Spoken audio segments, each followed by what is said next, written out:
The G910, Logitech's answer to any serious gamer who wants a mechanical keyboard with a great functioning switch, good looking lighting, however also some of the most poorly chosen components in the history of gaming keyboards. Watch on to learn more.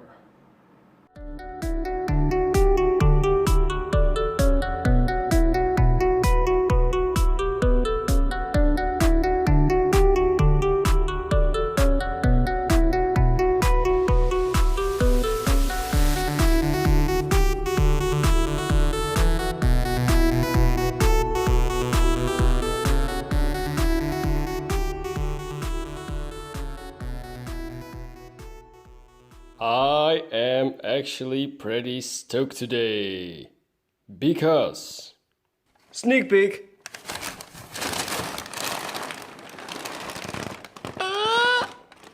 There it is.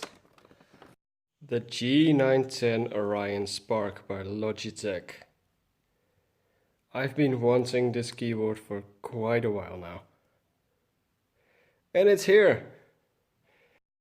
Inside the main box we find an amazing looking G logo box, and this box, when you open it, holds the actual keyboard. There it is. And now I wouldn't be an enthusiast if I could resist. I gotta say, these custom switches, they have like these little cavities in them. It's pretty hard to see on the camera actually. Anyway, according to Logitech's claim, this will increase the speed while gaming on this keyboard or using it in general, so obviously that's one of the main things I will be testing. We have the macro keys. You can set functions in game on these keys. And you have mode switch keys, so you can save different profiles and for lighting, I believe, and key bindings. Here is the dock for your phone. In combination with the ARX Control app, it gives you all kind of features like launching games from your phone and viewing your PC stats on it, giving you the right to brag about it to your friends. Volume control, media controls. First look. I'm stoked. Below the keyboard is the other wrist rests. Oh, it feels quite heavy. That's what I noticed. Ah, there we go. There's the other wrist rest. I'll just take it out so you can see how that would look. There we go. Yeah, I'm harsh on my materials. Sorry about that. As you can see, this one is a bit longer, and to save the packaging they put this one underneath and not on it. Smart. Also, I wanted to point out, in the lid of this box we have these custom cut foam pieces that keep the keyboard in place during transport, so that's not going anywhere.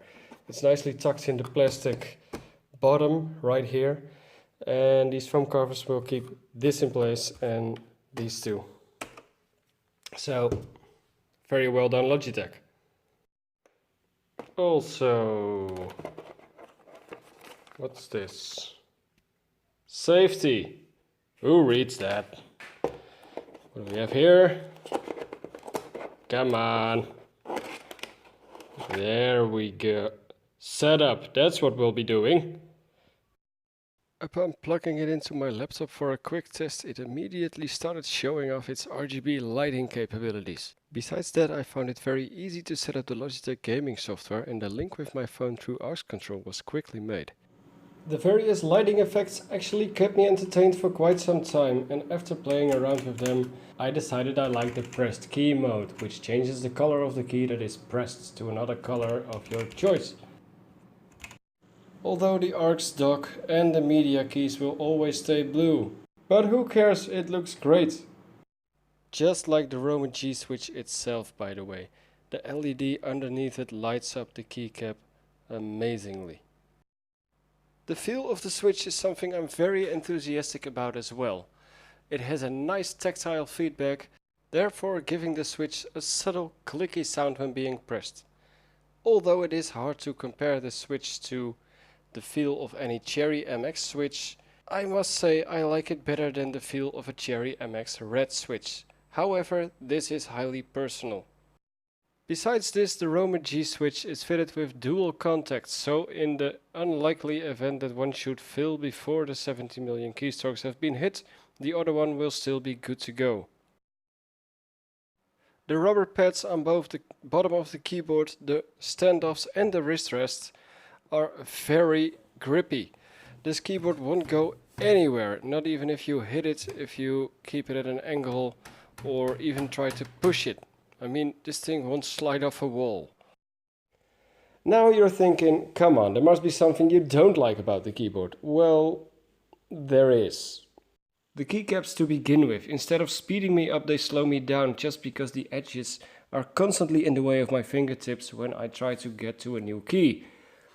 And I have to lift up my finger 1.7 millimeters, because that's the height of the edges, higher than I am used to, so it slows me down drastically.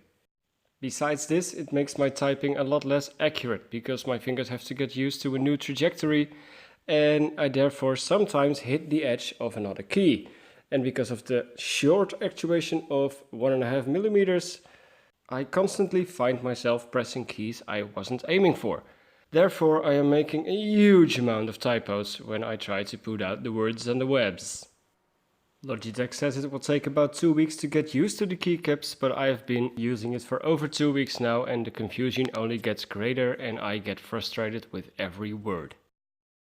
Now, of course, Logitech noted the problem and they decided to create cylindrical keycaps to create a familiar feel. However, they set you back a whopping $40. Wow. The macro keys offer a wide variety of functionalities, from basic functions like copy, cut, paste, open web browsers and whatnot, to more, well, you could say difficult functionalities, like adding a text block. As you can see, I have done here. It's all in Dutch, by the way, but here I have a text block. It's a draft email, and it should be possible to write that email with one click. However, when I write it, as you can see right here, I am pressing the key. It will just keep repeating the last line of the text block instead of writing the text block itself, so that doesn't seem to work. And yes, I am running the latest firmware. Now for both the wrist rests. Even though this larger wrist rest is very comfortable for WASD gaming, it just doesn't make a lot of sense for typing, and they would have been better changing this one for a straight one, because this is no use at all, this small piece, and this is good, but sometimes you just want to see something, well, clean and tidy. And if you want to put one of those fancy wooden wrist rests up against it, you would be, well, you can't, because the frame will always be there, and I assume you don't want to cut it off. So even though I really like the Switch and the lighting, I just can't get used to the keyboard around those two. I therefore deem it highly unlikely that I will be using this keyboard as my daily companion, and I find it quite hard to recommend it to just anybody. The only person who I would recommend it to is any dedicated FPS gamer who will simply be using this for the purpose of gaming. If you, however, need to do some typing from time to time, this might not be the keyboard for you. But try it out just like I did, and you might find out differently. So thanks for watching. Leave a like if you liked, leave a dislike if you did not like it, and feel free to subscribe for more videos like this. Leave a comment if you want me to break this keyboard, which I probably won't do, because I have to send it back. This is probably the best way to use this wrist rest.